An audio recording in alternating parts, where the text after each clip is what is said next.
With his insane recent performances, it's not surprising that Jorginho is being offered a new deal at Arsenal. Now, I think this is a brilliant decision by the club, and he is a player you want in your dressing room at all times. Let's get into why this could be a factor in how Arsenal become even bigger and actually win something in the next few years. Let's get into it. Now, reports are coming out today by a lot of credible sources that Arsenal are prepared to offer Jorginho a new contract. It looks like it's going to be another one-year deal with an option for another year of extension from the club. Now, he was already on another extension deal, so he could potentially have an extra year with the club, but it seems like they want to give him a guaranteed year with another year potentially. Now, at the start of the season, if you said this, a lot of people probably would have been a bit confused and probably been like, why we're wasting money? But I think now everyone realises that Jorginho not only is a major part of the team, I think on the pitch, but I think he really is off the pitch as well. If you watch any of Arsenal's socials, you'll see how good he is with people and how good he communicates and how everyone loves him. And considering he's not been at the club that long, that's very impressive that he's been able to reach them standards in the dressing room. Obviously as well, he is not on a huge amount of money, he's on decent wages and he decently plays still a lot. I know if we are going to sign someone in the summer, probably another midfielder, you would think Jorginho's minutes are lost, but with the injury crisis that teams have been happening, it's good to be prepared and have Jorginho there to come in when he can. I mean, even at the start of this season, he is really a sub for Partey. Partey's obviously been injured for most of the season. Jorginho's come in and has been insane, and he offers something different to help Arsenal be a tactical adept against bigger teams, obviously with that double pivot that was spoke about 4,000 times. Now, while Jorginho is always a very good player and has obviously achieved a lot in his career, there's clearly Arteta has liked him for a long time. He wanted him for years ago when Manchester City were linked with him, and then eventually he's got him for Arsenal. Now, top managers really like certain players that you might not understand what they're trying to do with him. It's the same with Havertz. Arteta clearly liked him and wanted him for a very long time. I mean, you see Pep do it with people like Nunez, who there was probably better options out to get him, but he really likes that player, so he got him in. And you've got to trust them in these circumstances, because Jorginho at Chelsea was a very good player, but there's certain times that he struggled, and I think even in Chelsea's midfield now he would struggle a lot because the way it's set up does not help him. Arsenal, when we do play that double pivot, suit him so much down to a core. He can do what he's really good at, his quick interchange and his brilliant awareness of the game, of where to stand and where to be to try and help him the best. And when he doesn't have to always get pressed, or he can take his time turning and moving around, then it's much better because he's not that mobile, so it's great that he can actually be used in this way.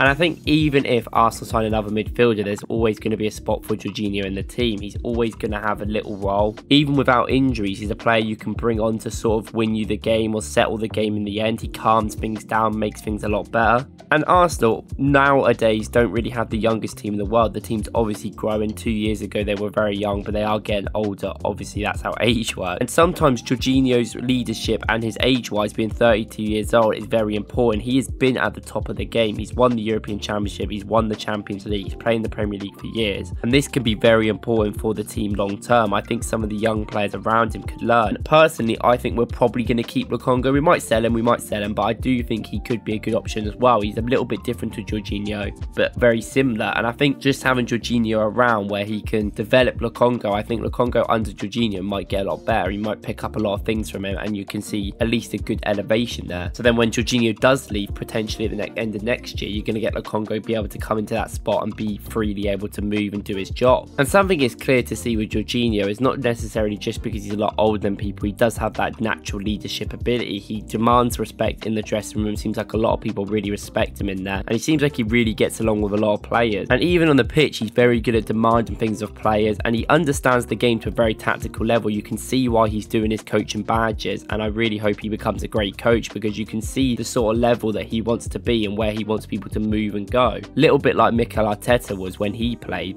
for Arsenal before the end of his career. And Jorginho, I mean, you've seen it, he is basically like sort of a coach for Arteta as well. He sits there, he is a coach, he will help him with certain things that are only ever going to benefit the team, and he's someone that's not on huge wages, and he's someone that's not going to demand to play all the time, and sometimes these squad players are what helps people in the league. Nowadays, to win a squad or even to compete with Manchester City, you have to have elite players everywhere on the pitch, and unfortunately that means a lot of them are going to demand game time, which you respect because they are very good players. Not every player is going to want to sit on the bench for a while, and I think Jorginho, with his career whittling down, I think he will like to do that because he's still got a massive role within the team, and we are helping him with his coaching badges. I think Jorginho also helps people like Kai Havertz get into the mould of the team. Obviously, they were friends. They've been really good friends at Chelsea, and they were great friends before. But Kai Havertz, clearly, I've seen it when he joined. You see he's a bit nervous. He isn't necessarily the most loud person out there. He is very calm, very collected, and he's very shy, it seems like. And Jorginho seems to really help him get into the mould of the team. And this is what we need. When we get new signings come in, say we do get a new midfielder, if they want to get acclimatised with the atmosphere, they need people and they need leaders to help them and be there for them. Jorginho is a brilliant player for that. He's not playing every week out. He doesn't need to focus on himself, and he seems to care a lot about the people around him and want to help them. And I'm sure if we bought Zubimendi or bought someone else who came from a different league, he would be there to help them become a better player, because that's how good he is. Jorginho is the epitome of a smart signing for Arsenal. He was spent less money on him from a direct rival, and he was quite old, so they're, you know, getting their young project going on. They want him to get rid of, and it was a very smart signing for Arsenal. Same as Trossard, we all know how good he's been as well. And as much as the big hitters obviously are going to be a key part of why Arsenal get better, such as your Declan Rices, such as your Salibas, but I do think these players are the ones that really elevate Arsenal to be a consistent side at the top of the game, where you've got players that can come in, do the job, even change the system up and play in their way to make it even better, but also not costing a lot for the club to actually own and actually to have. I'm someone that fully believes in people get better under better environments, and I do really think that I don't think Jorginho in a sense would be a brilliant player for Chelsea right now. Like, I don't think he is the reason why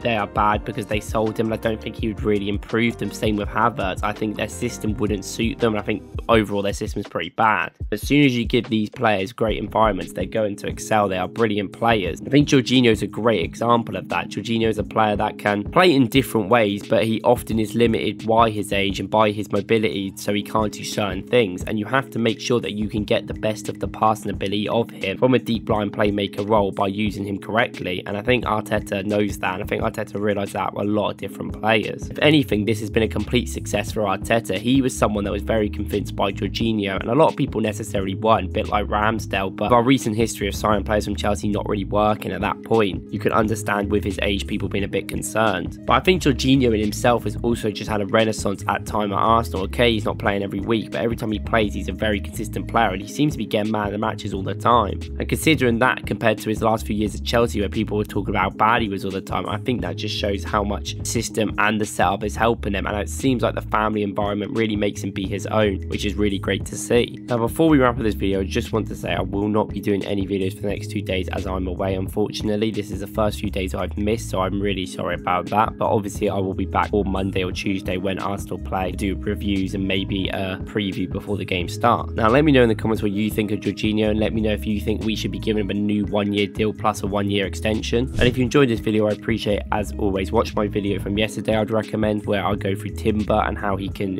improve the squad as he has just come back from his injury, his early stages, and he's in training. Thank you for watching. I appreciate it as always.